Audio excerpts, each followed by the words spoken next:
All right, we are going to call to order the regular Board of Ed meeting for Wednesday, August 23rd at 6:30 p.m. And present tonight, we have Dr. Jamie Telwixel, Stephanie Mastriani, Lisa Mazzella, myself, Christine Wagner, and Alex Karpinski.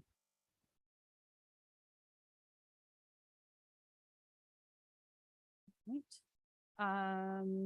Let's see, and we're going to go ahead and do Pledge of Allegiance.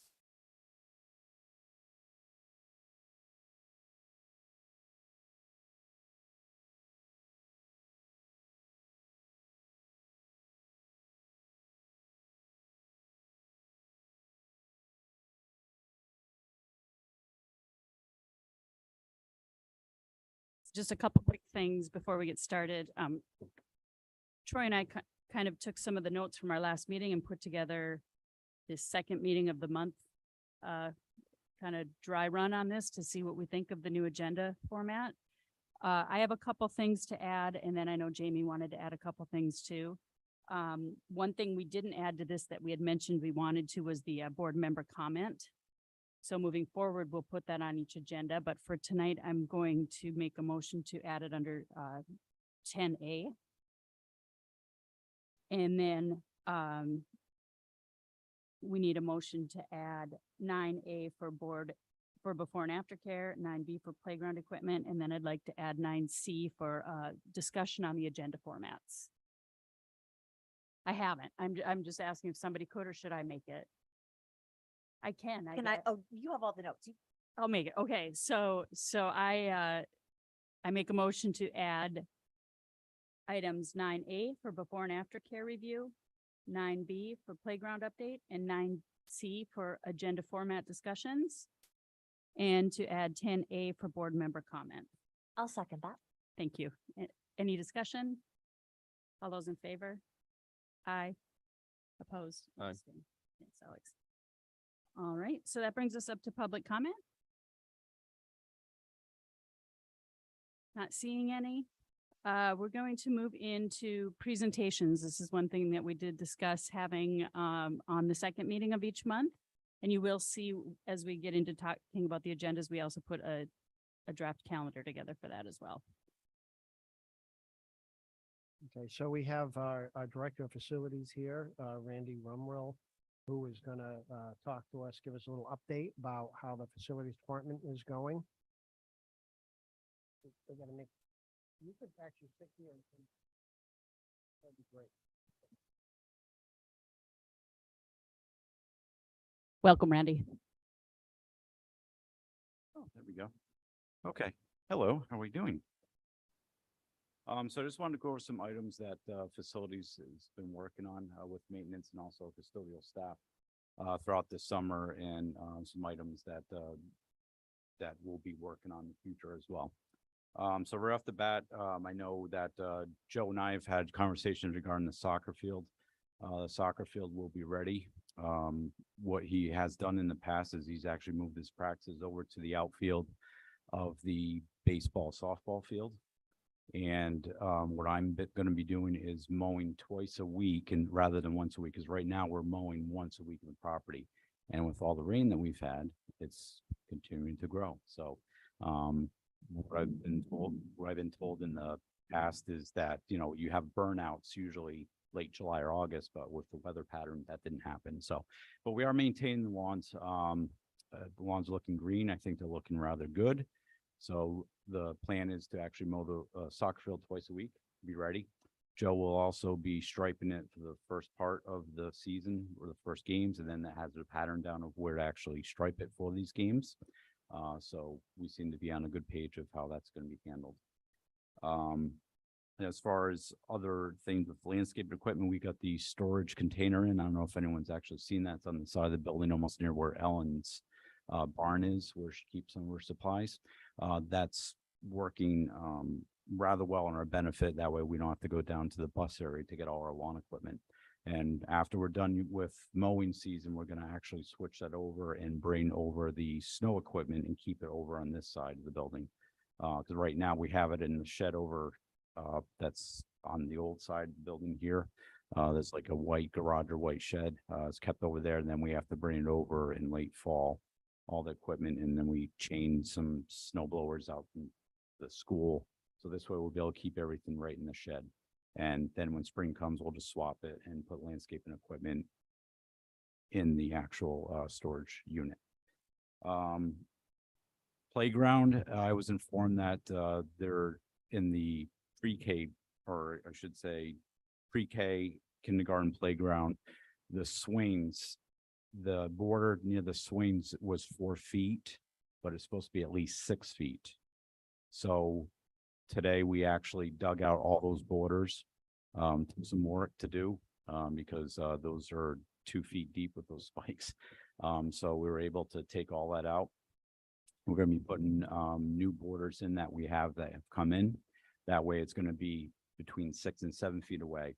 And I did speak to Playground Medic, who actually did the, PM or preventive maintenance and check of all the playground equipment. She said everything looked good. Mulch height is actually good, but I have added mulch or wood chips in the actual playground areas that I thought needed it, though she said it was at a good depth. I also started to lay out wood chips all along the, cross-country track in the back and over towards the, soccer field on that side as well. So once we're able to put the new borders in where the pre-K playground is, then we're gonna put the rest of the wood chips in there and fill that right out. The Gaga pit that's behind the elementary school. I was trying to see if there's a way we could get artificial turf put in there. Didn't get all the artificial turf in that I wanted to look at for samples. I want draining artificial turf. So in the meantime, instead of having mud there, I load that right up with the same playground wood chips.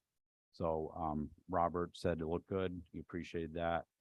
So I'm hoping that in the future, maybe we could actually put some type of turf in there. That'd probably be better for a better playing area as well.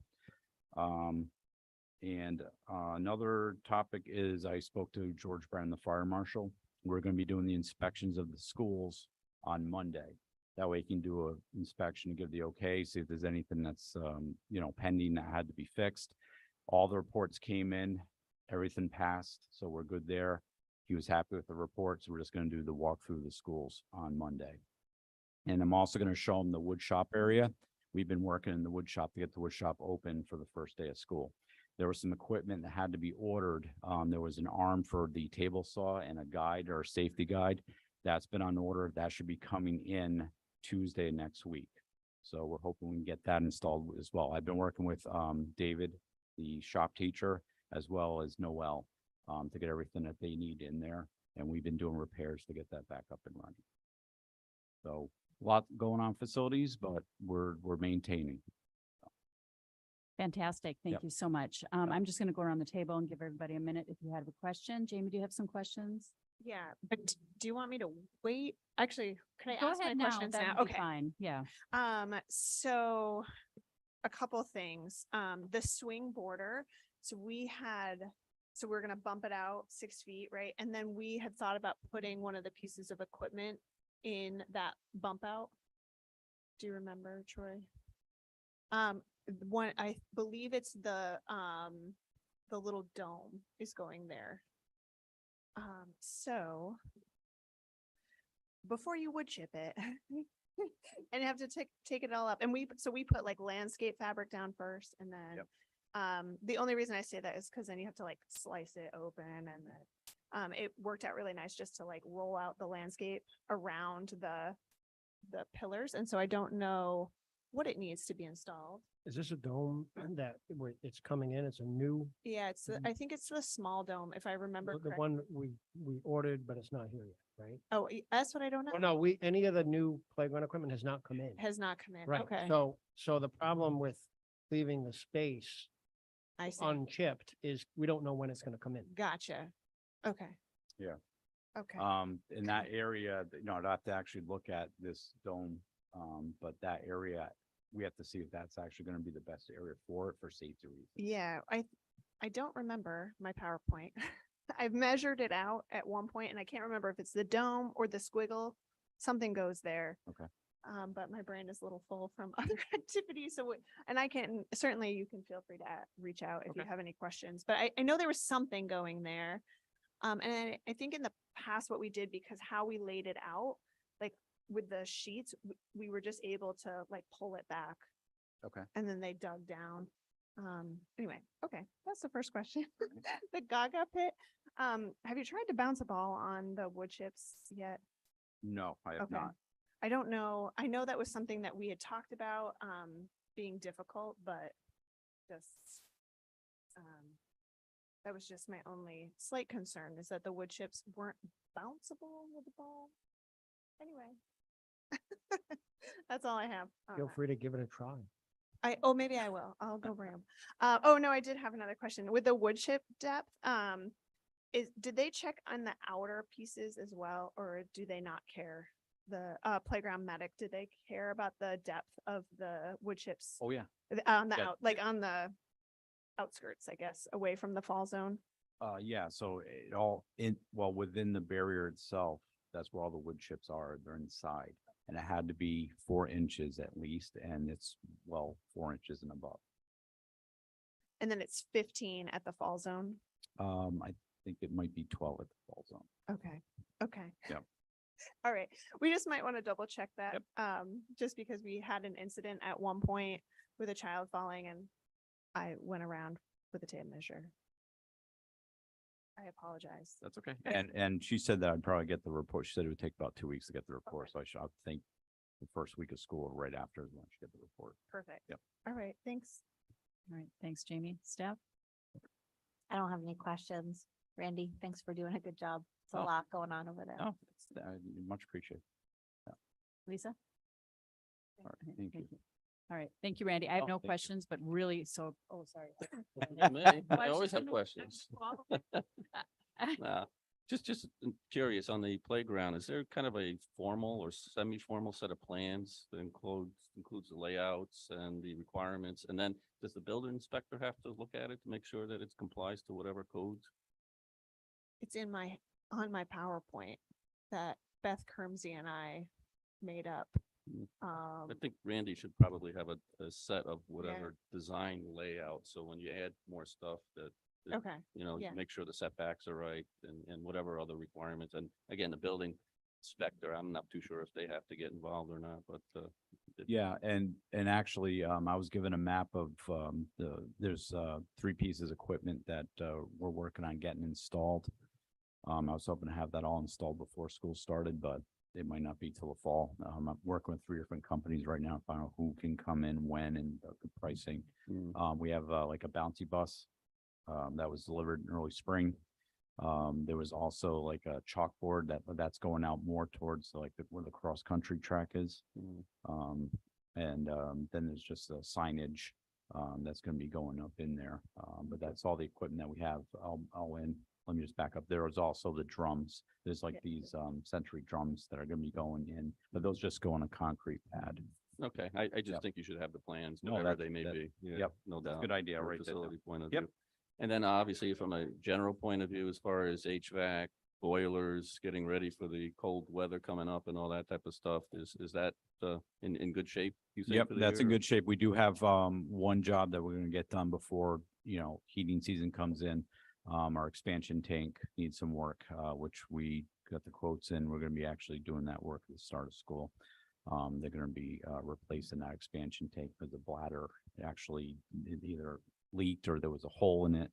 But we're gonna need to get that done.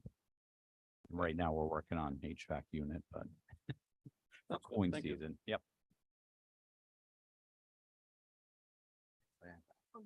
Yep. Yep. Yep. Yeah, I got that. Thank you. Okay. All right, awesome. And my only quick question, Randy, for you is, so we had a great summer for water. So the fields, how are they looking? You think how are they looking health-wise? Pretty good, or?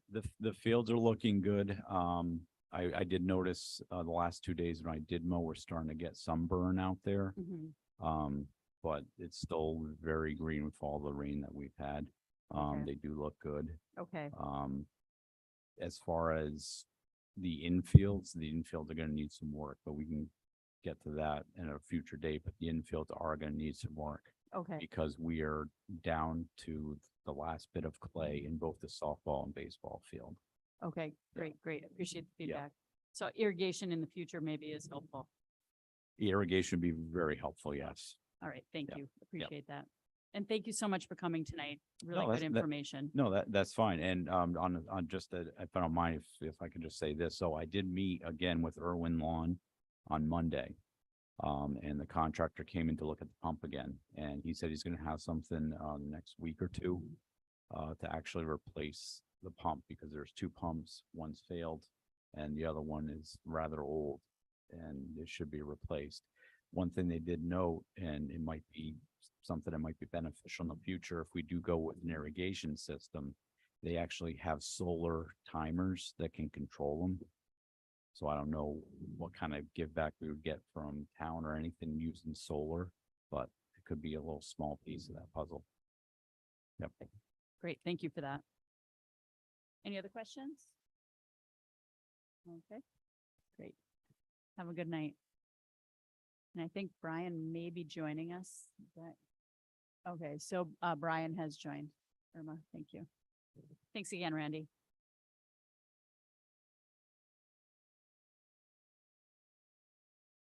To approve minutes?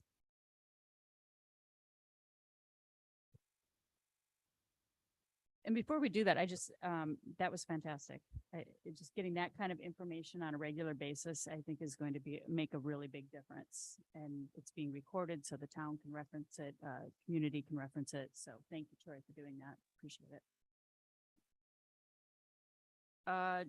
Were there minutes in the packet this time? No minutes. Okay, perfect. And any correspondence? No correspondence. Okay, moving right along. Superintendent's report.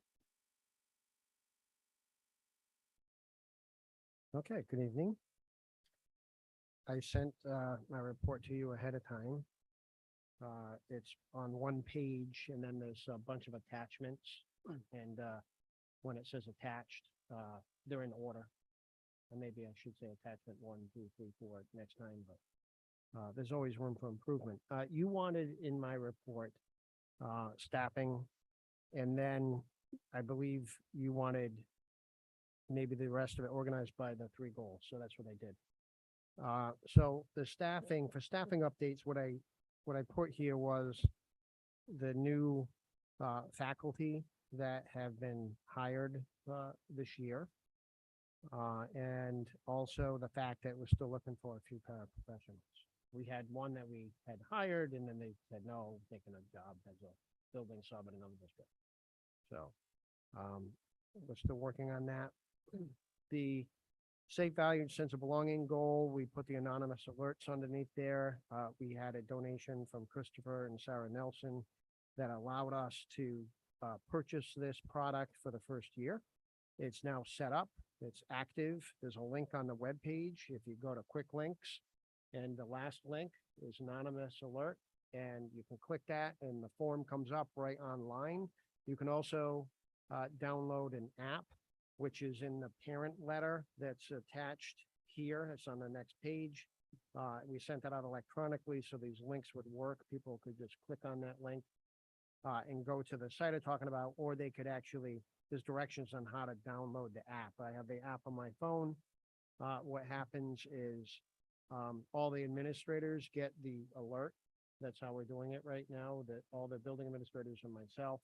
So there's safety nets built in, like it's not just going to one person. And we have tested it. It works. So it's live and ready to go. Don't test it by just, filling out a report. If you want to like look at it and like, don't submit though, like you could see like what the categories are. You could click or something, just check it out, but just don't hit submit. Because you're going to like have us running around for nothing. So hopefully that will go well. And Quick question on that. If Yeah. somebody fills out a report just as a joke or make a threat or something to that effect, is that trackable to the originator? if we got law enforcement involved, maybe, but I don't think it is. I don't think it's trackable unless they typed in this is who I am, or this is my phone number, this is my email address. They have to put that kind of information in there. Yeah, Bill, you know more.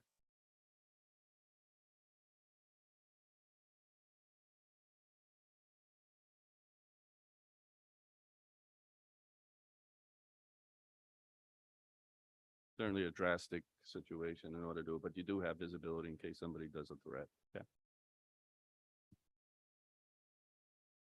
Okay. See. Also, there's a hallway down this end of the building that is now, it's almost totally the community support hallway. Working with Bob Carlson on that, and he had that vision of that being that and that there, so people could access it from the outside, even on off hours. And there'd be certain people that would have keys that wouldn't have then access to the whole building, just that part. And so clothing and food would be in that hallway. So that's almost complete. We're just moving some of the drama storage out of that hallway still, but some of it's out already. And the people who've been doing the giving closet, the food, the clothing have been working really hard on that. Even today, they were even moving some of the drama stuff for us. We will have a therapy dog called Molly as part of the alternative ed program in this building, certified. The teacher we hired, Bernadette Macca, is actually her dog. And so that's going to be, I think, perfect. I think it's going to help the success of the program. So we're really excited about that. I did, a letter to families I attached. You can see that. I am going to hold these coffee chats for the community. And there's 3 dates already scheduled, and they're in the parent letter that you could see. And it's the 4th Friday of the month for September, October, and November. We'll see how they go. If they're, overwhelmingly popular, we're going to schedule some more. If no one shows up, I might go back to the drawing board. Innovative instruction, you're all invited, the board, if you would like to go to the convocation on Monday. We're going to do just a welcome back. It's going to be about an hour. There's a breakfast starting at 7:30. You can come and get some food. Then we'll start the program probably about 8:15. I'll introduce new faculty and talk a little bit about our goals, talk about NEASC a bit, I might mention AI a little bit. Now, efficient, transparent processes. As Christine mentioned, we had talked about an agenda. And in here is both copies of the first meeting of the month agenda, meeting of the month agenda, and we'll add the things we missed, right? We'll be adding those. But also here is a draft of Board of Ed meeting dates that go along with what we discussed before about having the first meeting of the month be more focused on policy and advocacy and facilities and finance, 2 major important areas of work for the board. And a lot of discussion on policies go there, discussion on finance, facilities, and then when decisions will be made at the second meeting, which is more the business meeting, which is where we have a presentation like tonight. We had facilities. So if you look at the schedule, we were right on pace. We had facilities tonight. Now, we have a need to discuss a capital plan fairly rapidly because the town wants something from us by October 2nd. So I'm going to suggest that we switch the student testing data and the technology topics on this draft, because we may have in the capital, maybe some technology, don't know. This is a suggestion. Would we be able to discuss the capital as Yeah. a discussion at the first meeting of the month? Yeah, because Instead of a presentation on it, or do you have something to present? No, I don't. I mean, I was just thinking that we don't know yet But possibly technology could be an area that there might be some capital items within technology.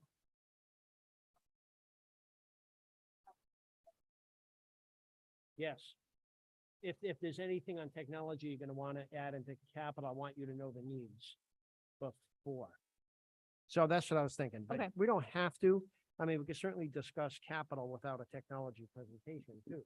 Right, I prefer, you know, Greg did a good job on the presentation in the past, how fast the network is, any choke points Yeah. and equipment and Yeah. obsolescence issues and switches and Yeah, all so that. I mean, there So- could be some big items So Right, flip right. in that those, area, so I'd like to flip them.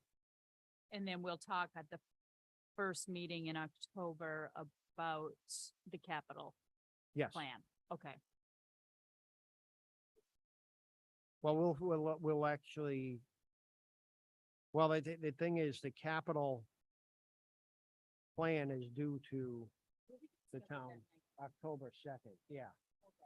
So we really gotta discuss it that night. Well, we can put it on, the agenda. Right. That's true, right. All right, so there's that. Let's see, what else I got here? Under efficiencies, the blacktop paving, has been done. The hiring regulations, I know I had mentioned that they need to be tweaked, and Christine mentioned I'll be working on them, but I haven't had time to actually go through and redo them with everything else that's going on right now, but I will do that at some point. The storage container, Randy said it has arrived. I also wanted to point it out that it is a little bit far from the building, a little further than we envisioned, but there is this idea that we're gonna store gas in there, and it can't be close to the building. And also, when they delivered it, they got it about as close to the building as they could with trying to back it in. You gotta imagine it's gotta be difficult. And the thing's not heavy. I grabbed one corner, no one else helped me, so I couldn't move it. There is the new age for kindergarten that starts next year, and there's a flyer attached here. It's on the webpage. We mentioned in the parent letter. More details to follow. It's a lot to work out with that, because there is a waiver that parents can fill out, and then the school has to have a mechanism to test the child to see if it's developmentally appropriate for them to enter kindergarten, even though they don't meet the requirement of being 5 by September 1st. So, a lot of districts are all in the same boat of this. So it's kind of like, you're gonna make the law, just make the law, don't do a waiver. You know, it just makes it so difficult for districts. I mean, it's gonna be so much time possibly to put into that. And, so more to come, and hopefully the state may provide more guidance on that. And, you know, I did learn from the town that there's no one in the town who can write a RFP, with all the specs for, irrigation.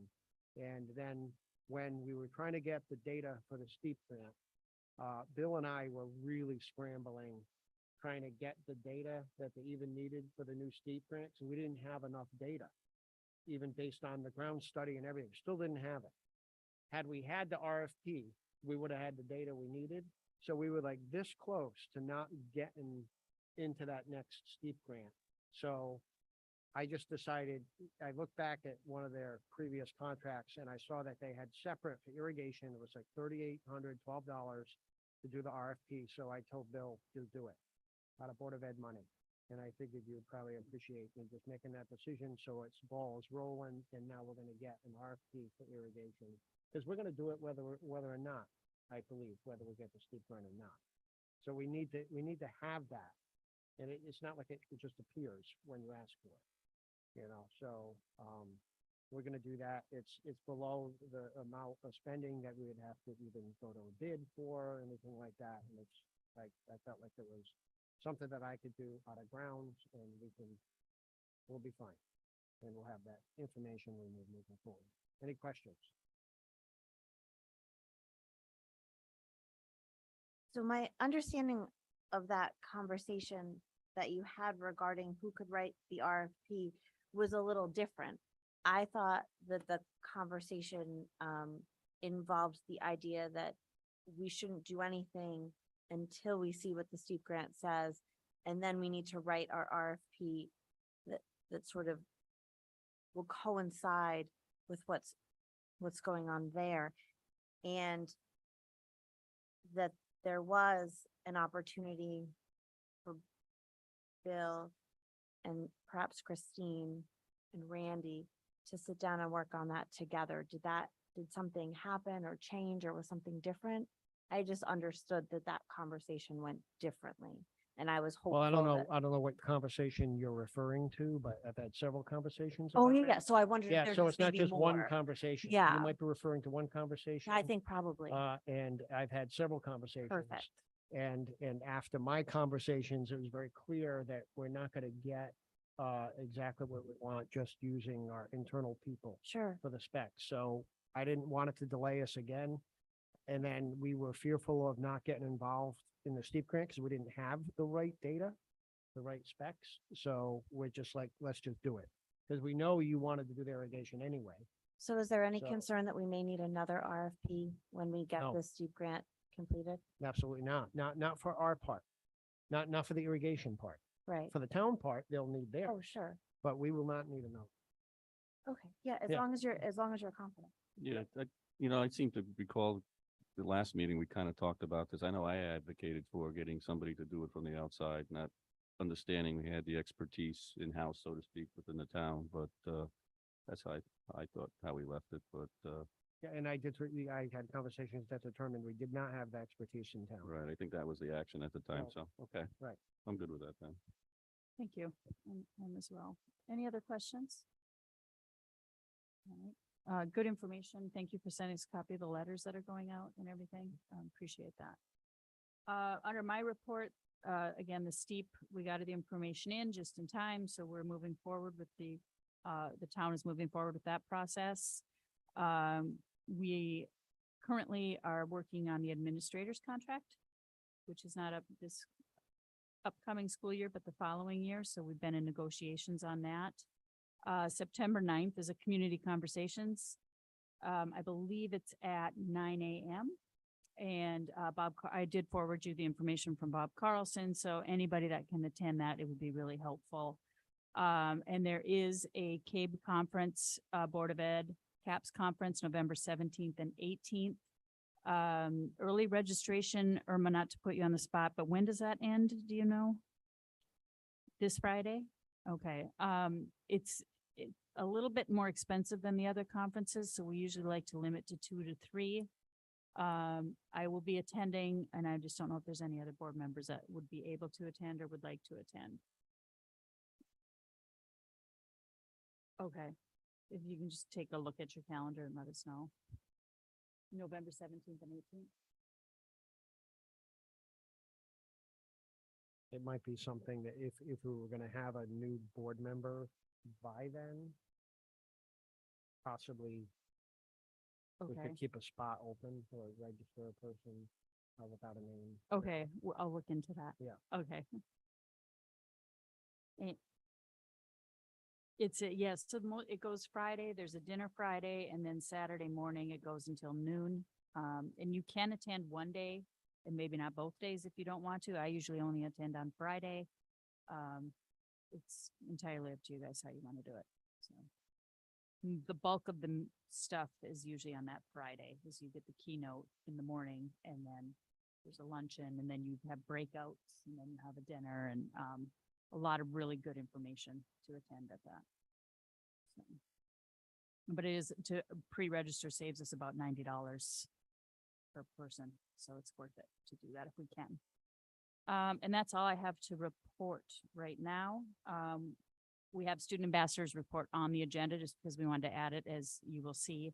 And then Troy will, kind of speaking to what Lisa talked about last time, make sure we're engaging them more, bringing them in more, getting their feedback on some of the items that we're discussing as well, not just their report out. So that'll be really nice to see that start evolving as we get more comfortable with that. Then we did also put consent agenda on the agenda. We don't have anything tonight for consent agenda, but again, we just wanted to show you kind of the format here. And then that brings us up to old business, and new business will always be on the agenda. And under old business, you wanted to give us a briefing on the rec department's before and after care program? Okay.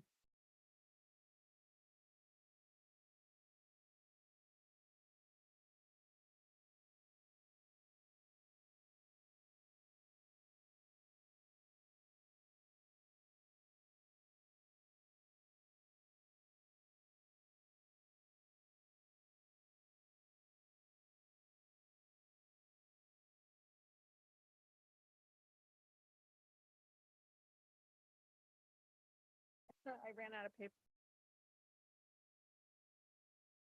Very thick paper, dissertation paper. Anyway, so we wanted to give you an update. There's been a lot going on.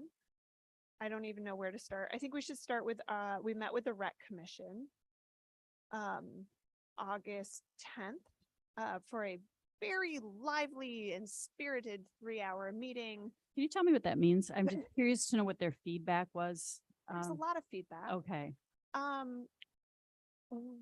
There was a lot of, there's some good discussion, and they really looked into what we wanted to propose. So they really took a deep dive into what we were trying to propose.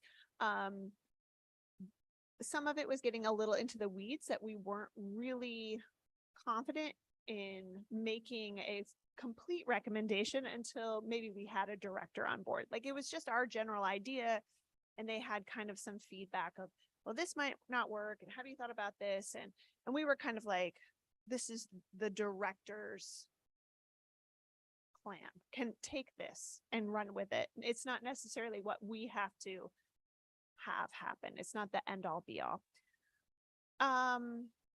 There was a lot of discussion about how to pay for this director. And so we ended up going forward with the idea that we would hire, if we could find a director, that we could go ahead and hire one. And that was what was decided on by the rec commission and was voted on. It's an $800 per week position, 20 hours. What am I missing from here? That's where we landed, that we were given. The rec. So at the end of our rec commission meeting, Jamie and I offered to assist with the hiring and sort of make that transition so that that person could meet Troy, that we made all the connections that we needed. And the rec commission then formed like a hiring and transition committee of their own. So Jamie and I have been working with Heath Dugas, Emily Mastriani, and Megan Perkins. And so the 5 of us have been working together. Christine Diaz has been sending all of the resumes as they come out. And then we identify qualified candidates and have been interviewing them. So it's not like us. Yeah, it's like no. this, when we say us, it's like this larger. We're the search committee that's kind of making the recommendation. So who will they report to? So the hierarchy is similar to what Troy, we had showed in the last meeting. So they would report to Tom Fabian. Todd Fabian. Okay. And then there was discussion, Tom may not want that direct everyday role in it, I would say, whether or not they could just converse with you, Troy, if there was a big issue. So there was kind of a little back and forth about how that hierarchy would go. But for the most part, they agreed to that sort of transition. So their direct supervisor would be Tom Fabian, Tom. and then they would be a town employee paid by the town. Paid by the town. So if there's something that comes up, whether that director can't show up that day or something occurs, that's Tom Fabian has to deal with that. And the only reason I'm asking is I want to make sure Troy's made it very clear, adding more to his plate. Mhm. He's certainly willing to assist, but doesn't want to step into that role. So I want to make sure they're not thinking they work for the school. So on our chart that Troy helped us design, the report was to Tom Fabian, but then Tom was supposed to interface with Troy around things like, how is the space working out? Or Troy could say, hey, Tom, the staff's feeling a little crowded by your program, that sort of stuff. And Tom said, maybe that's not the best role for me there. maybe that director should be talking directly to Troy about things regarding the space. Things regarding employment, obviously, should go to Tom. It's a town employee, but we wanted to make sure that we weren't adding an extra step where Tom had to sort of translate what the director was saying then to Troy for Troy to then try to interpret what that means and deal with it. So just maybe opening up a more direct line of communication between the director and Troy, not as a supervisor, but as the school contact, because they'll be in the school building. And not to involve Rob directly. We want to kind of take Rob out of it. So as soon as we were given the go-ahead, we put out the job description that Stephanie and I and Troy had worked on, and we have received 15 applicants. Yeah, we've had a lot of interest in the position. We've had some interviews, and we believe we have some really great candidates for this position. So I just wanted to walk you through kind of, you see the background and you see the program scope. We've been kind of marketing it as this like 7 to 8:30, 3 to 4:30 kind of plan. The interviews have been very enlightening as well to us. And they've provided some feedback about our plans as well, which is really great because honestly, we don't know really what is best. And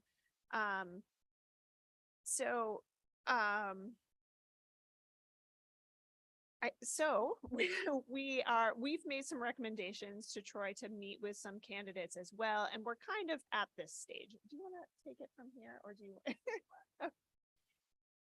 So we think we've, like Jamie said, sort of found a pool of really qualified candidates. And Troy has been really generous with his time and has met at least one. And I think you're scheduled to meet, two as of today. It is scheduled to meet the other people that we think show promise. And I think we need to publicly thank Troy for, especially the week before school starts, entertaining this idea. He's really, the collaboration and commitment that Troy has shown to this has been really wonderful and so helpful. So we're there. One of the things that keep coming up is that this is new. The idea of the program itself is new. The idea that it involves our space with a town employee is new. The idea of two boards working together to get this off the ground is new. And everyone has been putting in an incredible amount of effort. Tom Fabian, I think Troy was able to do some of those meet and greets with Tom, at least one with Tom, which was wonderful. Bob Carlson has been incredibly patient in talking through what this actually means and what has to happen to make this happen, because it's not like we're running a tennis program, but it's not like we're hiring a recreation director. We're sort of somewhere in the middle. And so he's been working really hard to find where that fits. So right now, as of 4:00 this afternoon, it appears that the Board of Selectmen will call a special meeting for Monday. We will go to the special meeting and do a public presentation very similar to what Jamie's showing you right here. The Board of Selectmen will then decide to okay us moving forward or not okay us moving forward, because they will have to then, once we make a recommendation, right, that search committee makes a recommendation, they have to take it from there and have to do the hiring. And so they will then make that recommendation. And then the Board of Finance will, so then we'll be, hopefully, fingers crossed, everyone's going to think this is great and they're going to approve it. And we'll be able to hire and open enrollment for this pilot. And so we continue to call it a pilot. I think it's really important to stress that we've been calling it a pilot and we've let the candidates know that this is a pilot. We're shooting for a trimester. So the exact dates we've been a little fuzzy on, but we're assuming 10 weeks or so. So if you look at the second page, this is our kind of budget that we've mapped out here. So if we were to hire the director and then also hire an assistant director and some supplies just for 1 week, we're gonna total about $13.50 for the week. Now, if you look down, then if we bump this out to 20 students, this is what we're essentially bringing in by charging $8 per session. So it'd be $16 for the day if you did the morning and the afternoon. And so what we need is just 20 students per session at $8 a day. And so what that would net us is about $1,600. And it was suggested that maybe we even have a registration fee to kind of help boost the program so that we could get supplies and kind of kickstart everything for a total of $2,100 per week that would be coming in. And then, and hopefully I did my math right. This has been very hard. I don't know why. Sorry, we preferred when you were doing the math. Yeah, we're not. I think the math is great. On the registration fee, I was informed today that the actual, even maybe stronger reason to do the registration fee is to get a commitment Yeah, from families. Cause Yeah. they could say, I'm coming, but then they don't have to come and then you don't never get any revenue. Right. right. Yeah, the registration fee was a really great idea, and I think it'll be very, very helpful. So then what we kind of did is take these numbers and project them out. So if you're looking at the 10-week pilot, this is what we essentially need. So we need to effectively ask for $13,000 in appropriation to cover the staff position and a little bit of supplies. But what we project is if we have 20 students, and so that's 20 students with 2 staff members, we would pull in 16,500. So we should have more and be good. So essentially we're asking for the appropriation, but then we're getting it back and more and paying it back at a greater amount. Where are you asking from the appropriation from the town? So Bob Carlson and the rest of the selectmen will eventually go to the Board of Finance and say, just like they do for every other rec Right. program, because they have to ask for an appropriation for every rec program, because I think the way the money comes in and goes, so even though they sustain themselves, they have to show a loss at first, and then the money comes back in. If that makes sense. So Bob's hope is that at the end of this 10-week pilot, he'd be able to go and say, here's this program, we ran a pilot, here's approximately how much it cost, here's how much it brought in, and then he's going to ask for that appropriation moving forward as well. So that's something that the Board of Selectmen would do on our behalf once they say they approve this. So really, once it's running, it takes us as a board right out of it. So we'll be able to step to the side, but this has been a process that's been tricky to sort of figure out who has to approve what at what time in order to make this work.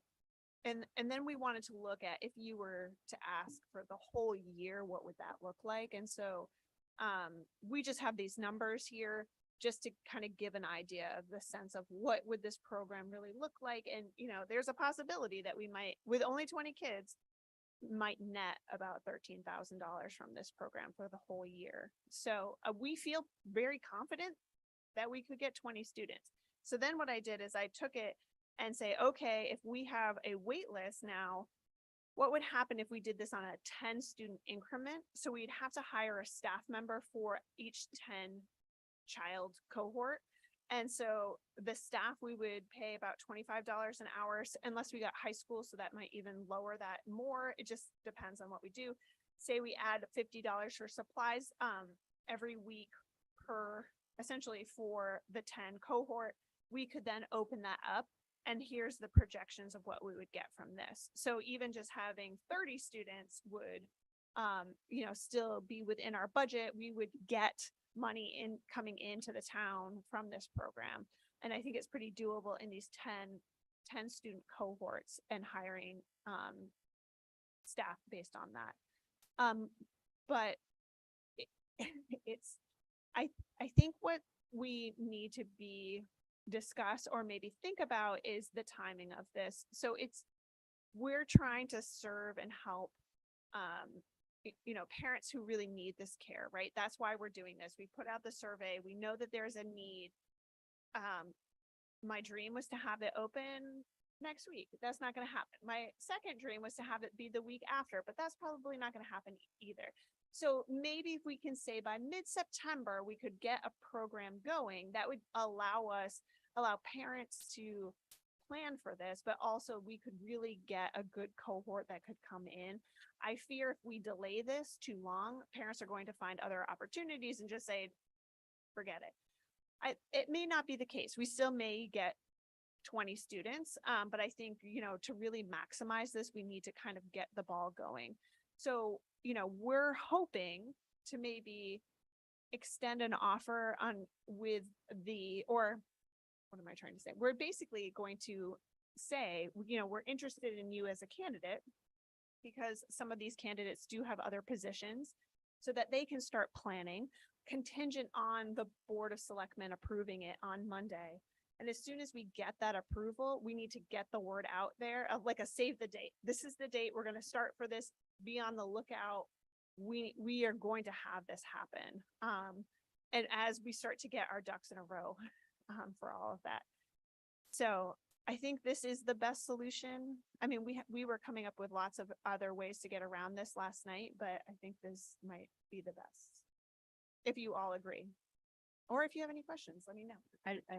You go ahead. Well, I was just gonna, if somebody gets hurt, who picks up the insurance as far as the injuries or whatever? Is that the school or the rec? So that's a great question.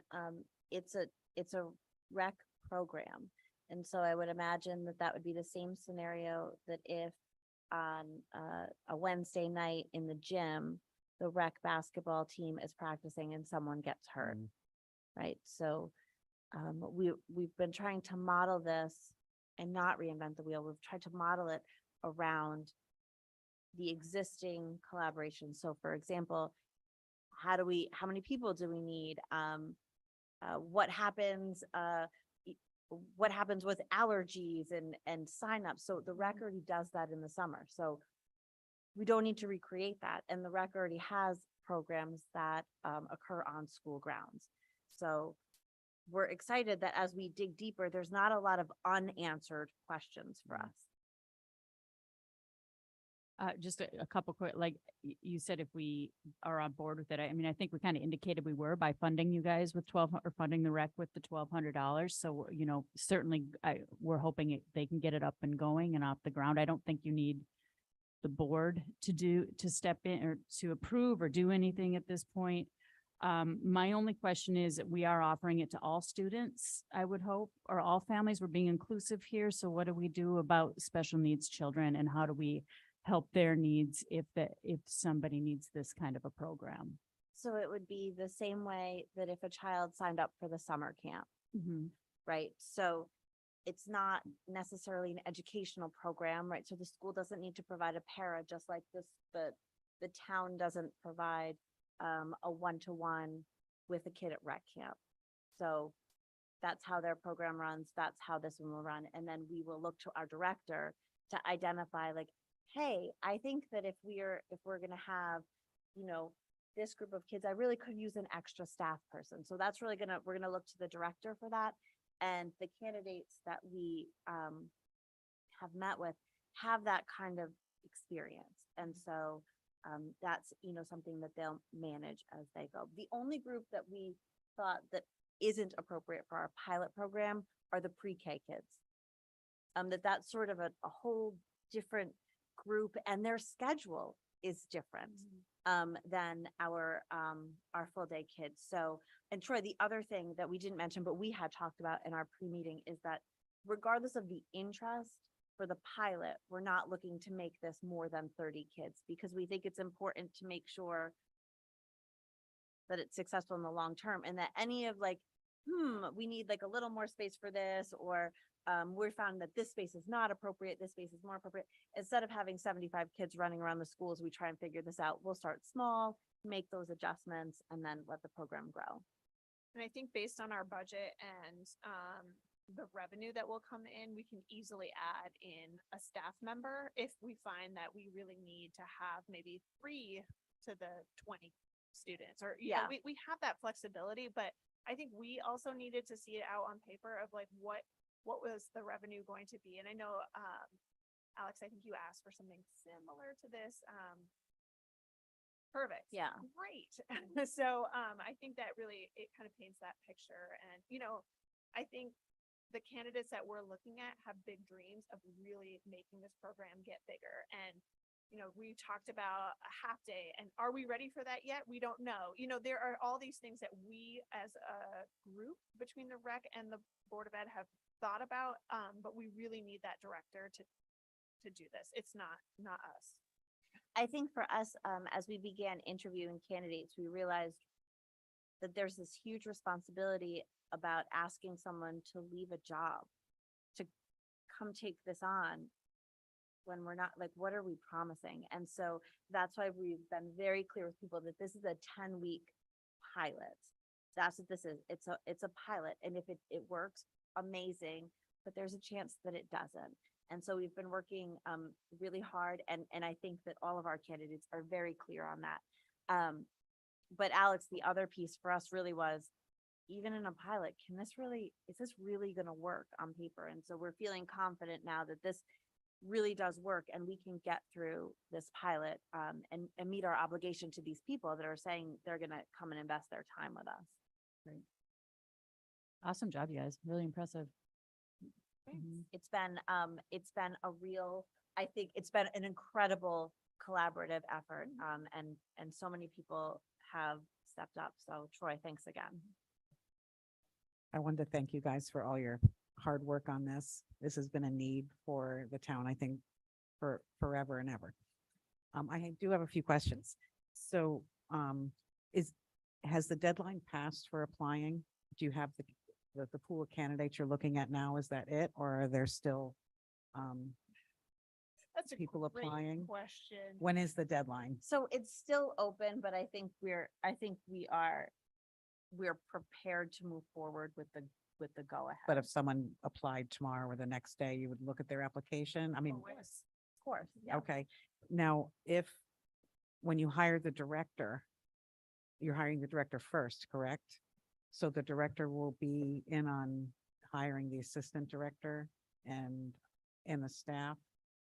They'll be on the interview committee or whatever to ensure that they would work well together with an Yeah. assistant director. Yeah. Okay, and let's see. The additional monies that would be coming in, that would be to grow the program. Now, what would that go into the rec budget? And who would decide what funds would go where? So my understanding is that the money doesn't come into the rec. It's sort of like us. We don't take money in. So the money goes into the town. And then at budget time, they would then say, like, this is what our budget is. So my hope would be, of course, that at least a good portion of that goes into alleviate some of the concerns about what if you have 2 kids less than staff in your, in your third iteration of this, right? Like, we don't want to have to worry about payroll and things like that. So I would hope that would work, but I know that the way that the rec runs their summer camp and their other programs, they're able to do that. They sort of have that flow with the town. Okay, so there'll be like a special line I item think or eventually we'll something. get a So, line there's item. $5,000 in there, say, this is Yeah. additional revenue. And this program is going great, so we need another staff or we need these supplies for, to run the program for this enrichment or that. What is the process to get the money from there? So they would have to do that. So Yeah. that's because it's a rec So, program. and I'm sure there's already a process Yeah, in place, the right? rec people would have Okay. to do that, but I imagine it happens at budget. Yeah, or I'll put this out there. It if could we- happen in the middle of the pilot even. It could. Yeah, or I'll put this out there or we could think about adding this as a item in our budget. Quick don't know. question on the, whatever's left over for money, does that get, lost at the end of the fiscal year? Or is there an account that they keep to roll over? Because we're talking a little bit about what do you do with, needing to get an extra staff or whatever, and then, well, I'm zeroed out again. So, maybe just kind of think about how do we have something kind of set aside? I think it has to go into the undesignated fund. That's the way the town receives However. money, Yeah, through the undesignated fund, and then they can ask for an additional appropriation, and then, or they can budget differently in the next year. yeah, I just want to make sure those. But I don't think, conversations I take don't place, think yeah. they're able to like take money from this program and put it into this line. I think it just, the way that the town collects money is into the undesignated fund. Okay. And the same with if we put it in our budget, Jamie, we wouldn't get money in. I know. And then we would be taking on the roles and responsibilities again of managing that program. So I'm not saying never, but I would, caution on moving in that direction too Yeah. quickly. My only other question too is like the rec programs, they do pay for our custodians and things like that. If we have additional custodian costs, clean up afterwards, to, keep those spaces clean for the start of the school day, the end of the school day, would that be something that we could bill out just like we do to the rec now for custodial? Or any expenses that we might incur over at the school? So my thought would be with, at least in the beginning, with 20 to 30 students for an hour and a half before and an hour and a half after school, we do know that we have people in the building, which is great, right? We don't have to pay for someone to come in. And I would think that it would be no more wear and tear than any other activity, drama club. I mean, I don't think homework club. I don't think they use, and I think that run club goes outside, but I think there are things that happen in the school, just during the course of the year that don't require extra. But I think if the custodial staff found that this was, like some sort of a drain on their services, that would have to be something that would be brought to the rec commission, that like, hey, this is an additional cost that we didn't know about, because we can't have our staff doing extra work and not have perhaps the hours or people that we need to do that. But I don't think that the drain will be too big. And Yeah, our I wouldn't think expectation so either. at would this be point. that, and I think the rec's expectations, we were talking to our committee, would be that that program director and staff is responsible for like, coming in, setting up and putting away and leaving. Thank you. Any I other s- questions? The only other thing I should mention is, although we are tentatively putting these times out, they are subject to change. So if they find that there's a need that, 4:30 isn't working and actually 5:30 is the time, that's something that, we're really letting the director kind of take that. Yeah, be prepared for late parents, certainly on the afternoons. It happens a lot, I know, with, other programs, so. Any other questions? Thanks again, you guys. Really impressive to take that on. I know it's a lot of work, so thank you. Dude, questions on the playground? So are the items back ordered? Is that what happened? We ordered them, they just haven't come in. We haven't heard if they're back ordered or, all that. Maybe we could, we can call and check to see what the status is. Yeah. But typically, those things aren't shipped right away, but we'll call and check. Okay. It has been ordered and it was ordered, we got the discount. Thank you. Then 9C that has been added was the agenda format. One of the things that we talked about was the public comment piece. Again, at the workshop, Nick had suggested that we put in some kind of wording around that to make sure we're staying with our bylaw on that. I know we have to update our bylaws, but this pretty much stays in line with what our bylaw says right now, other than the fact that we added the word students. Looking to keep it for privacy matters, keeping public comment towards our items of work and not towards outside issues. It also will help us keep from derailing sometimes in the work that we're trying to do. Steph, did you have some things that you were concerned about with that, or you want to change it? Yeah, so I was surprised to see it on the agenda. I thought we were gonna discuss it and then it was gonna get there, but we're discussing it right after it posts, so that's fine. So I saw this language and I had a bit of a reaction to not so much the content, but the language itself. So I looked around at what other boards were doing, and I noticed that it's almost an exact copy of another school. Now I don't remember if it was Norwich, Yeah, because I Griswold. think it came from CABE, didn't it, Troy? So the language, and then I looked around at some other schools Okay. that have language that I think is more along the lines of what it is that we were trying to get at. So if I recall from that conversation, we weren't comfortable with someone standing up there and sort of like talking and clearly being upset about something. And then us all sort of looking at them and being like, thank you for your comment. And then feeling like, well, like, what do they leave feeling like? And then as we talked more, there was some discussion about like, okay, so there's privacy concerns and what's the best way to handle that. So here's sort of my feedback about this. As a reminder, I don't love as a reminder, but that's a stylistic thing. All board members and central office staff are not allowed to respond.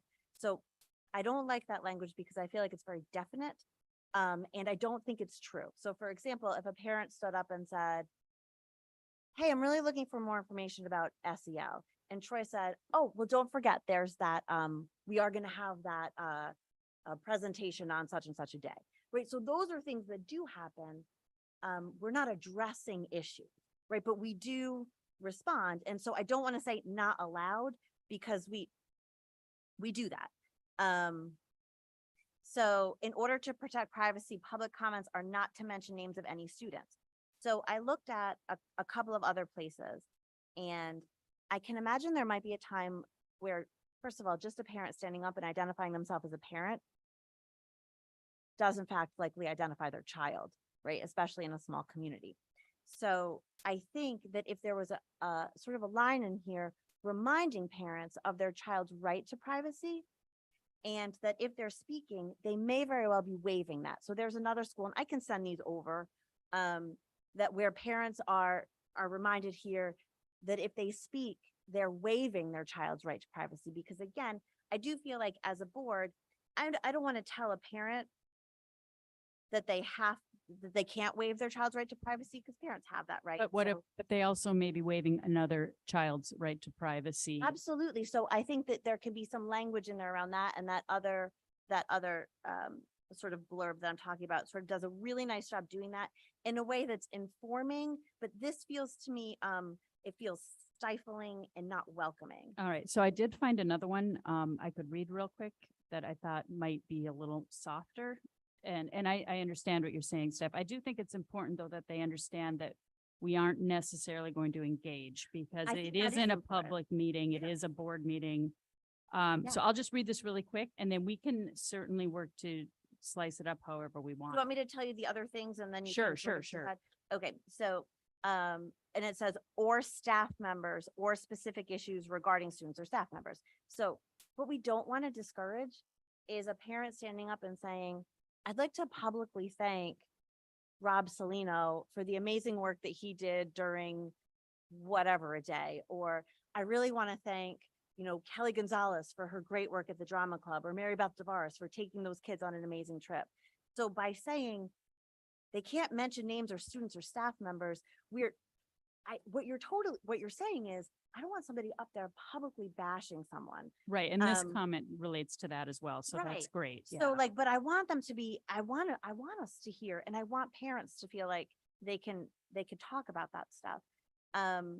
Comments are limited to 3 minutes, and each person can only speak once during each public comment session. So I think I need to start with, we don't really have a problem. I mean, during COVID was probably our most tense time, and I only remember one meeting feeling like a little too much. So I get nervous that this is saying, like, I don't want you to talk. I don't want you to talk. And I wonder if it's even necessary, because we don't have a problem. But since a board member isn't a board member except here, right? So we're only able to really be board members when we're sitting here in a board meeting. And we don't want parents to speak to us as board members in the community. This is the public's only opportunity to address us as a board. And so we live in such a small town and we have a town meeting style of government, right? We're not a charter town. So I think that that statement feels a bit aggressive and unnecessary because we're not having a problem. If we had people lined up out the door and it was, 90 minutes of public comment, then I would say, okay, maybe we need to talk about it. But I'd rather err on the side of openness and have one instance like every, year or two where we're like, okay, that was too much, then discourage people from feeling like they can access the board that they elected. So those are all of my comments. Yeah, I think, Thanks. I think in the past, the 3-minute rule really came about, at least during my tenure, is during the budget season, or somebody just repetitively would come up again and come up with, well, I have something else to say, and not give other people opportunities to speak. So I think that was trying to control, I think, some of that in the past, but I agree, we don't have that situation currently, but, it'd be nice to kind of some bounds on it, and from my perspective, just to give other people an opportunity to I agree. say something. And we do have discretion. If we want to say, hey, yeah, continue, there's nobody else, then sure, why not be able to do that, right? I moderate a lot of town meetings, and one of the rules is that, comments are limited to, in our town meetings, it's 2 minutes. And each person will have an opportunity to speak once until everyone who wishes to speak has spoken. And then we do welcome second comments and then third comments, because you don't want to, public input is important, whether it's at a town meeting or our boards, it can change the whole trajectory of a conversation that we may be having, and a whole different perspective could come in and move our discussion in a different direction that could be more positive or more enlightening, or that the person making the comment would feel heard. So I don't like limiting it in this way. I mean, I know the intent is not what. No, and it's just an what it's example that we looking were like, given. It right? wasn't something that we handcrafted or Oh, something. okay. Well, It's just what Cave Oh, has because it was on recommended. this agenda, and- so Yeah, no, it that's looked fine. like that, this is what we were doing. Yeah. So I wouldn't want to say as a reminder. No, I Um, I got because- that part. because So did- can I just read this really Oh, quick? yes, Because I please. can hear what you guys are saying, and I Okay. think, and And then I have hear other that you comments don't too. love this one, so that's fine. We can move past that and craft something else. Another suggestion is that we just limit the specific time for public comment to 15 to 20 minutes. That would be something as well, but if we don't want to limit it, we certainly don't need to, but I'll just read this really quick. They also suggest putting a sign on the door. I don't believe we need to go to that extreme. Like you said, we're not that large. We don't have that much comment, and we don't want to stop people at the door, certainly. This just reads, I'll take out the 3-minute limit out of this comment. The board welcomes public participation. Speakers may offer objective comments of school operations and programs that concern them. To protect the integrity and the impartiality of the board, we will not permit any expression of personal complaints or defamatory comments about Board of Education personnel and students, nor against any person connected with the North Stonington Public Schools. Such issues should be brought to the school administration. So that allows for positive feedback, but, basically says, we're just asking to keep it positive and not take up those kinds of concerns. Okay, if you're gonna include that, Mhm. in there, I would rather instead, give them a recourse to go. In this Board of Ed meeting, we do not, we are not permitted to engage in certain issues or however. So the other thing is we don't need a comment. We don't need to print anything. And we could agree to say if something like that comes up, that we have a response that is, there's a certain chain of command for these kinds of, whatever response we come up with, we really don't need to print this. It's just something that came up during our workshop. Well, yeah, And when we were looking at agendas, we just thought, well, let's throw it on and see what we it could looks have like. some sort of policy bigger than what is here. There and have should be a something very bylaw simple. that Okay, a bylaw. responds to this. It's number, have it here. Hold on a second. And we were going to start our bylaw, so it's 9325 is the bylaw that that corresponds. Is it possible to use something just as simple as this? And I don't remember what school this is from. Milford has one that's very long, but I wonder if this is just in the spirit of what we were talking about. Public comment is not intended to be a question and answer period. Rather, it is an opportunity for the board to hear citizen comment related to educational matters. I just wanted people to understand that when we're not talking back, it doesn't mean that we don't hear it or we're not considering it, but we can't do it right now. I just wanted people to feel heard because I Do felt you like want there- us to have some kind of response to, that's kind of agreed upon by the board that we give to the public, so they're not just feeling like they're hanging Well, I out think there? that language, that little thing, if you wanted to put that under public comment, I think it says it. Okay, Like we're hearing you, but it's not a two-way. right. We can't do that here. And then take out any time limits. Yes. Yeah, and then Well, even the privacy stuff, I don't think we've had a concern about it. I don't know if we want You to can, start. yeah, you can stop them in their tracks if that happens. Right. You know, we're not, well, whoa, we're not, you But know. we haven't in the past. I think but we we did with can. one person who was over the top and said some defamatory things about a staff member. And she was told to sit down. And I've heard you, Christine, when the public has asked for certain answers to certain things, you have heard them and you said, I will get the information for you and I'll email that to you. Mhm. So you're not engaging. but Right. You are letting them know that you hear them and you're going to respond to them after you know. And the board's You know okay what I'm with that saying? as a I response? liked that. I Okay. liked that you did that. Okay, Yeah, it feels very human. Mhm. okay. Well, I just want Yeah. to make sure that we're addressing the things that we talked about during the Yeah. workshop, that if it's something the board felt we wanted to do. Mhm. Do you have any, did you like that one that she read from Yeah. Milford? I don't. I love- like this, I the don't shorter love one. limiting public comment. I mean, the 2 to 3 minute thing, I- you know, I yeah, get it just to yeah. keep it going on, but to say, you know, we only allow 15 minutes for public comment or 20 minutes, there may be an issue. That I wouldn't, like, we've done that at town meetings before where there's a whole bunch of people. And I don't like to do that. Well, we're ending it at 8:30 or something. This happened years Right, ago. and if it's, It- if we're It happened getting, years ago and it's like there's 50 people who maybe weren't heard and it wasn't fair. right, I'm and if we're sorry, I getting don't wanna into an say issue, we want to 11, hear but, it.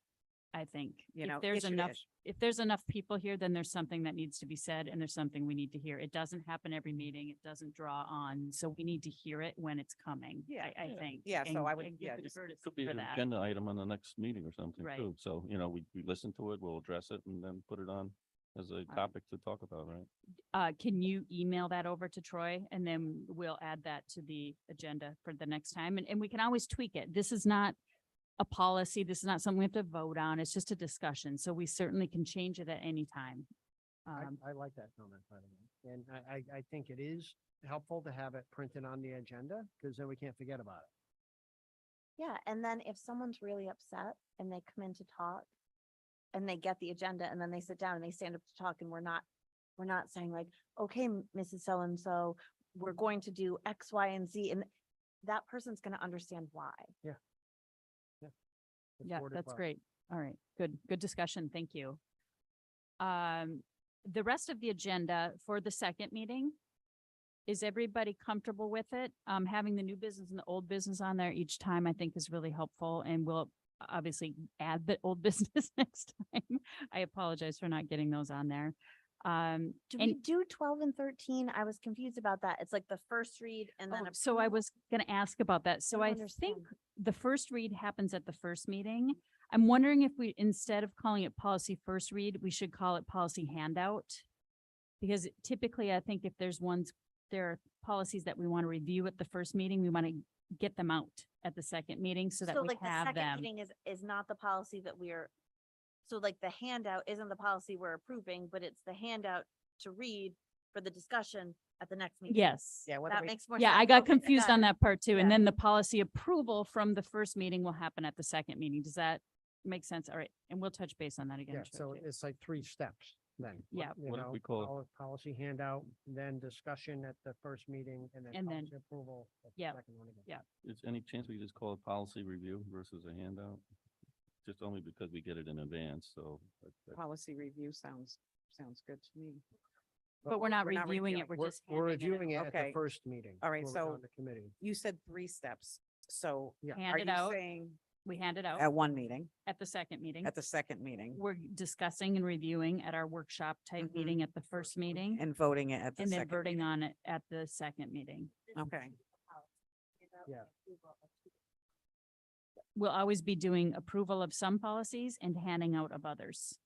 And not always, like tonight, we don't have any policy work, because I think because Chet and Brian aren't here, we shouldn't do any policy work. No, I know, but Chet and Brian aren't here. So I know who you. I just like, I would like for that policy work to have an entire board here, and we usually do, so, and Phil's not here either, so. Any other discussion on that agenda piece? Can we add, Board of Ed comments for future agenda items Yes. on that one too, just in case there's something that happens? I think what we'll do is always add that right before public comment. That'd be awesome. So that way, if there's anything that comes up throughout the meeting and you guys want to comment on it, or a board member wants to comment on it, they can do that at the end, and then we'll go into public comment from there. Tonight, it's just 10A because it wasn't on the agenda format. Okay. Anything else on the agendas? And then for the agenda for the first meeting, it's going to be more of our committee type work, but it's going to be encompassed into the meeting. And then we will still have a facilities and finance meeting at 5:30. We'll still review it at 6:30 and have that full on discussion, but there needs to be some deep dive on that facility or on the finance work prior to the board meeting. Okay. So we will still, just like we always do, we'll discuss finance, we'll do all of that in the board meeting, but I think Alex usually runs that facilities, or not facilities, the finance meeting. And we kind of ask all the deep, hard questions, bring that back to the board so that we can have full discussion. And that's before the first meeting. Yes, at 5:30. And we don't always have to have it, but it is, I think, a good way to flesh out some deeper questions. We're going to approve, we're going to accept it at the second meeting, but we're going to have discussion during the first. So again, you're going to see finance on there twice, right? We're going to see it in the first meeting and the second meeting, because we're going to be accepting it at the second Well, meeting. 3 times, because it's going to be, What's a committee meeting? okay, it's a commit, not a special meeting. No, it would just be a committee meeting at 5:30 like it always has been. Then all of those other committee meetings that we were doing, we can roll into the policy work and everything else at the regular Board of Ed meeting. Does that make sense, Jamie? Yeah, yeah, it's fine. Okay, I mean, finance is like what we do. Sure, sure, Right, sure. so we need to really make sure we're going through Yeah. those reports, digging through that, and sometimes there just isn't enough time at a regular meeting. Yeah, I just was under the impression that that first meeting was going, and I was liking the idea of kind of breaking it up into like a 1-hour chunk that we just were focusing on policy and advocacy, and then the second hour being on the finance. But, so you're saying we'll still have that, but, and then another meeting as well. I guess that's up to you, Alex. I mean, do you think we can do all that finance work during the board meeting if that's all we're focusing on? I think I prefer to have a pre-formal Board of Ed meeting review of the financials, because we should Okay. put the diligence in it, obviously, and have an understanding of the costs and impacts and strategies to work around, which we can summarize in the, certainly in the meeting. But I just think we just need a little bit more of informal-ish time. Okay. If that makes any sense? Yeah, no, that's fine. And I think we're going to find that most of our work during that meeting is going to be focused heavily on policy. So it isn't necessarily scheduled to be 1 hour and 1 hour. It's wherever that meeting takes us. So, and there may be other topics that come up as well regarding our goals and some of our visions and things like that. If we need to change it, or we're finding we're not getting enough finance information in that meeting, we certainly can adjust it. Does that work? Okay. All right, so we'll move forward with those agendas, and certainly this is new for us, so any comments, things you want to change, it's a work in progress, so there's nothing that can't be changed. And then that's going to move us to 10A for the board member comments. Do we have any comments this evening?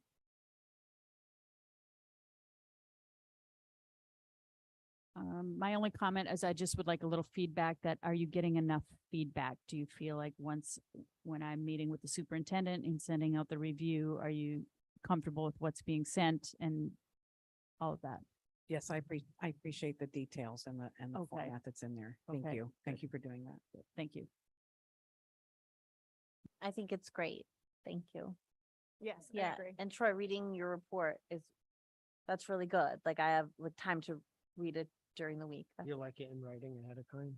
I love it. And Irma, I love the board packet. It's so nice to have it all in one place, and I love that it was posted online. I think it's really wonderful, and it feels a lot like it used to when we used to get them in the mail. I don't need them in the mail. But it's so helpful to have everything to read ahead of time. It really makes a difference in the way I can prepare, so I appreciate it. Awesome. So we're moving in the right direction. Fantastic. All right. So we don't have any policy work tonight. The ones we talked about last time were 6153. The admins were going to review the field trips when they get to it. We know this is a busy time of year. Oh, we have to accept that. All right. We'll come back to policy. All right. So we did get the facilities and the finance report. I guess we can start by making a motion to accept the financials for, well, either way, it's up to you, Bill. I'll make a motion and then it's a discussion. Yeah, make a motion to approve the July financial reports. Second. Okay. Discussion. Okay, I think it's good to have a finance committee meeting because there's the report that I do for the finance committee is more detailed, but it's 19 pages. That's a lot to go through at a board meeting, so to speak, with everybody. And as you can see, I think it helps because, then Alex goes through it, as you can tell, he always sends questions. And I assume that if he has questions, other people have the questions. So that's also good for me to, if I can do the research before we have the meeting and sending responses to everybody. Everyone should have gotten responses to Appreciate that. Alex's questions, and they all make sense. So that's it's certainly worthwhile. And then it becomes a question of, how much detail do we need? It's certainly good to know what's going on, but no. I'm trying to give more detail by each month. And we can certainly work on whatever needs to be done in that way. But just in general, over the summer, in the accounting office, actually we're quite busy in the summer. So what are some of the things that we've been working on? Of course, there's the state report that's due on September 1st, which we report to the state last fiscal year. And we have to close out all the grants. There's also a state website for that. So we have to go online and enter all the expenses for all the grants into the grant system on the state site. And then you have to go, and that has to balance with the state financial report. And then we have to get ready.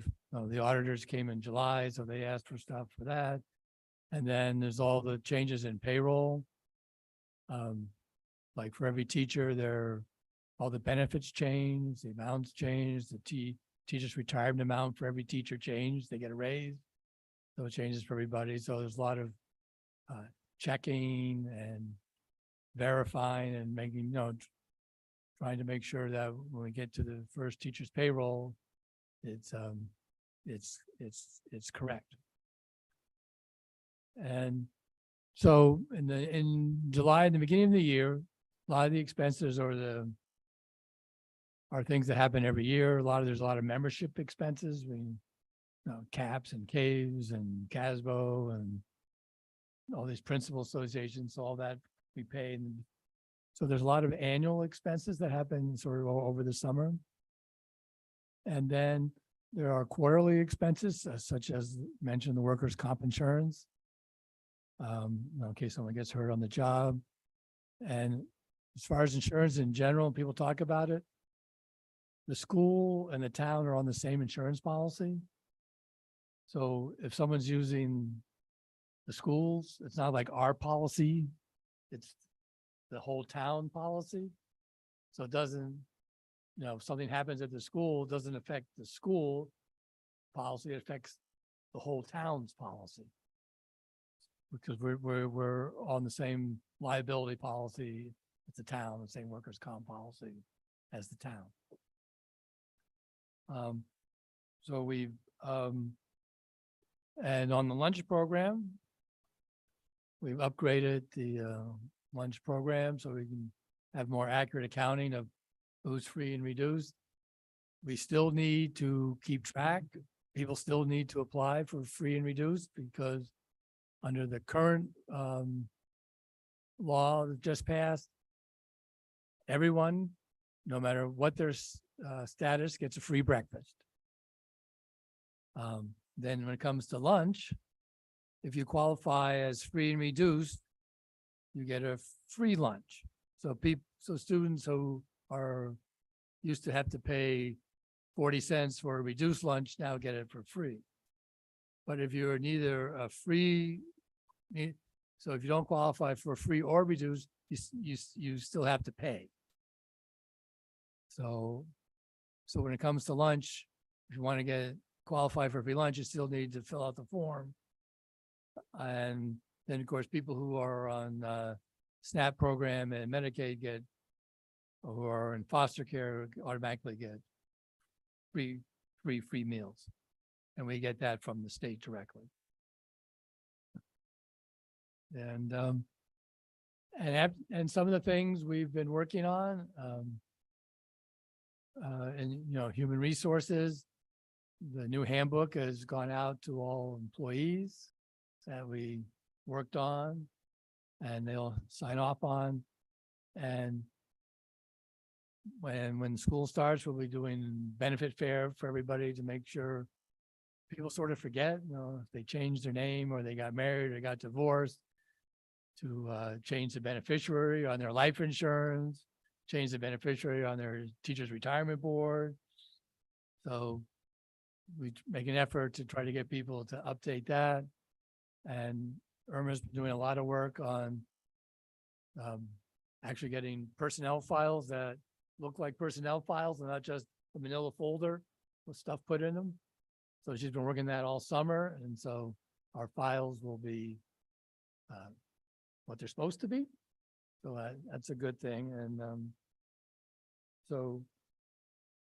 and as far as any major expense over the summer, we only had one, which was replacing a HVAC unit, a rooftop HVAC unit. That was the only sort of major crisis or something that was a lot of money that had to be fixed over the summer.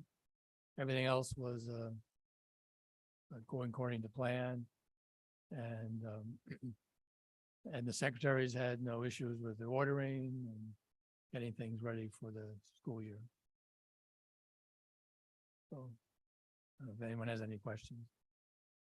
No, I appreciate the responses back to the questions I had on, probably for the question 8 I had on the, hold on, not question 8, question 7 on the purchase property services. During the committee meeting, it'd be nice to get more visibility on that, so we don't have to obviously ask it on the, when it's a one lump sum number during the Board of Ed meeting, but appreciate the feedback. Any questions from anybody else? Yeah, I can certainly, there's no problem there. It's nice to see the encumbered lines correct.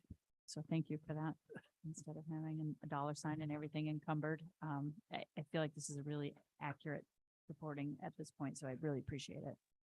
Yeah, and we've been working really hard on the staff and the payroll, make sure it's correct in the infinite visions.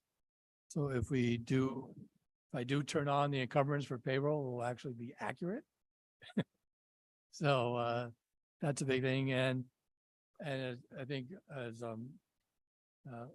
Alex asked about on this special ed, Yeah. I was Well, we gonna only bring- I have, was you gonna know, bring that 3 or up. 4 students that are sent out. Mm. So once we get their IEP, you know where they're going, we just count the days and do the math. We can get a good handle on what our out-of-district tuition costs and out-of-district transportation will be for special ed students. And to see where we stand on that. Yeah, So we fair can get enough. that number pretty early in the year. Right, we had transportation issues obviously last year, so that's why I figure a nice quarterly report that summarizes everything together for the board to review and say, hey, we have it covered, or we need some additional. Yeah, money and transferred. especially important because most of the COVID grants that covered a lot of things are going away. Right, no doubt. We still have one more year, which we budgeted for, but that's it really after this year. Great, thank you. All right, any other discussion? All right, all those in favor of accepting? Aye. Aye. Opposed, abstain? Great. Okay, policy. We talked about the field trip, 6153. Admins are gonna do review on that. September, we've already received the 5132 on dress codes. We are going to be discussing that one at the first meeting in September. And we're gonna start chipping away at the bylaws. All right, so if everybody can kind of take a look at those, and I think we agreed we were just gonna start from the top and work our way down. And then the calendar. Just the next meeting, and I think we have that, right? When is our tri-board meeting? Didn't we just have it like a month ago? I think it was at the beginning of the summer. So do we have one coming up in September? Because I think it's ours. I don't think it's ours. Is it? I think it is. Ours, if the first one was ours. Okay, there it is. I don't think it was I don't think it's ours though, Steph. I think we had the first one. We have the first one. And then the Board of Finance and then and I think it's back to us now. we've only had 2 so far. I don't think it's ours. I think it's, They announced it was ours last night at the selectmen meeting as well. I mean, it's fine if it is. I just,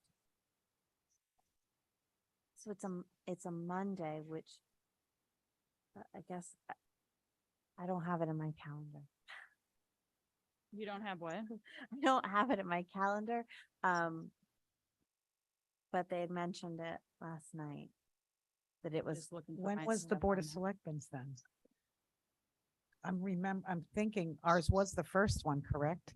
Or no, Yeah, was it the it- Board I of thought we Selectmen were that the did it second. first?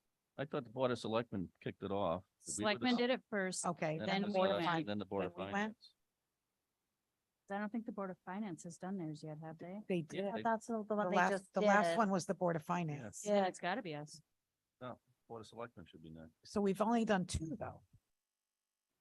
So if the Board of Selectmen kicked it I off, thought we did 3. we did do 3? I think. I we did- I didn't think go we to the did- first I one. think we went. I was out of town at the we had first one. 3. Sorry. I'm pretty sure we did. So then it should be the Selectmen. Do we know what time? No, I didn't even know when it was. Is that 7? I think so. I don't know. On my calendar, gonna I have try and Board of find Finance meeting at 7. Trying to find my note on. I'll try. When is it? On website. We don't know. We think it's September 11th. 6:30. Okay. Okay. Do I hear 6? Can we go I'd like 6? 6, because I have a meeting at 7. Oh, Brett is trying.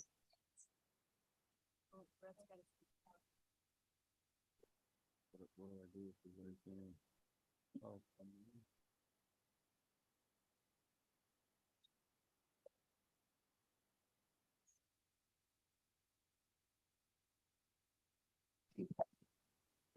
Can you guys hear me? Sorry about that. Yep. Yeah, so it's at 6:30 is the time that we announced it last night. Brett, isn't it your meeting? You guys did the first one and now we're on to a new cycle. Bob stated it was your meeting last night, but I don't think we have done one since the first one. Right, so that's why I think it's your turn. Yeah, that might be the case. As I think about it, we haven't done one since the first one, but he did mention last night that it was yours, so you might want to just clarify it with him in the morning. But it's either yours or ours, I would say. Yeah, I'd be happy to have selectmen take it. Yeah. Yeah.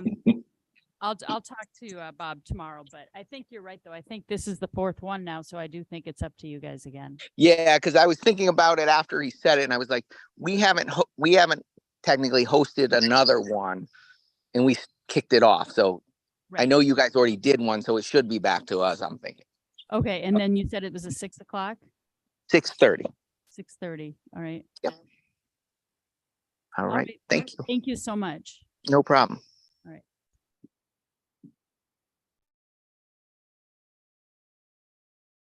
I'll talk to Bob Carlson and get clarification on that. I will gift him it.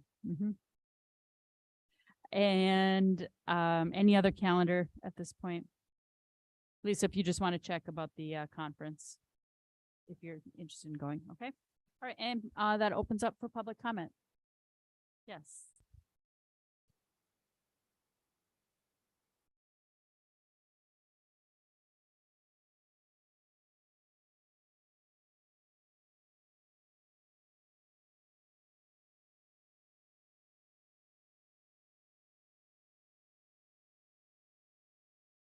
Okay, my name is John Gatcho, and I have a question on your statements here about the Board of Education will answer questions. So if you can answer this question, when do you actually give me back an answer? So What's depending the on timeframe? what but it's not necessarily a time frame. We're usually as quickly as possible. Sometimes we have to research it depending on what it is. We usually respond the next day to let you know we're working on it or what you can So you're expect. gonna be in contact. 'Cause Absolutely. I've been at board meetings before, where I lived before, and it was, a week or two, and for some parents, that's just not acceptable. No, if We have it's an issue, we wanna hear if it. it's something that you need feedback on, we are going to respond to you almost immediately and let you know where we're at in the process. Depending on what it is, sometimes you'll be invited in, just whatever the situation might be. It's just that we're not going to react to public I comment can in the understand meeting. reaction. My question, if it comes down to something that's important, to one parent, it's obviously, like Bill said, if Alex has got questions, it's probably important. to Right. know. So if it's something from a parent, unless it's directly with their student, it's probably an issue for other parents. So Yeah, the delay, and then you get back to them, like you might get back to Bill with an answer for his question, but then it's not publicly addressed again. right. So would it be?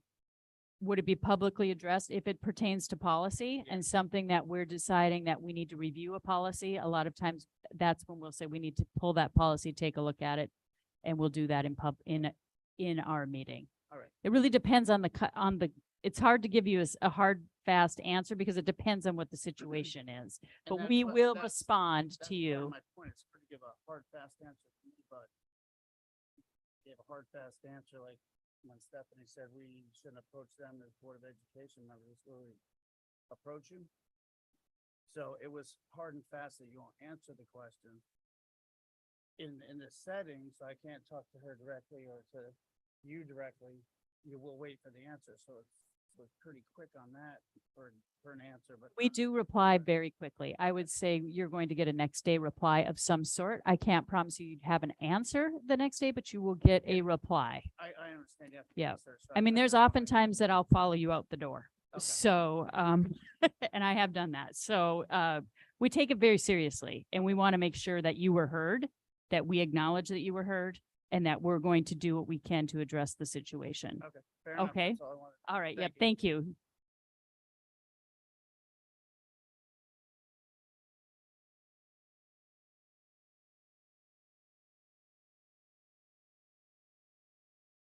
Hi, Judy Main. I just have a quick question about the kindergarten cutoff date.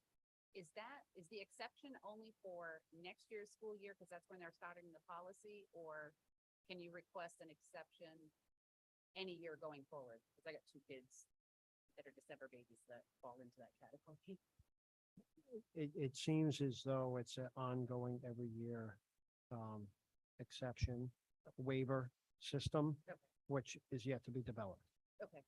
I just didn't know if it was only for next year. 'cause No. it's new policy. No, the intention is it's every year. Perfect, thank you. Thank you. Any other public comment? Alex, you see any out there? No other public comments, so I'd like to make a motion to adjourn. I'd like to second your motion. Thank you. Discussion? All in favor? Aye. Aye. Opposed, abstain. Great, thank you.